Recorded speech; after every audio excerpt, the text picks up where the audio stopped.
Hey guys, in this video I will show you how you can create group chat on Snapchat.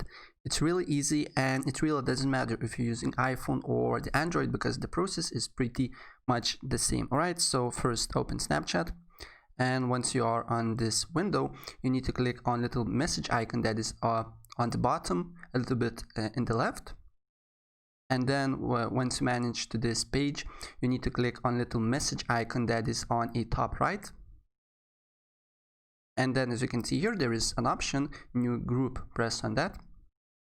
And then as you can see here, you can add new people, or you can basically type the name, as you can see here in the front, on the top. So select the people that you want to add to the group, and the maximum amount of people is 30. So I will add Top Advice 1 and Team Snapchat. So and me, for example, and Team Snapchat, but as you can see here I cannot do that. And once you add the people, as you can see here on a top, you can change the group name. So let's put test1. All right, press done, and as you can see here on the bottom there is a button that says create a group. Press on that, and as you can see here I successfully created a group on Snapchat. So guys, that's pretty much it. If I help you out, please press like button and subscribe for more. Take care, bye.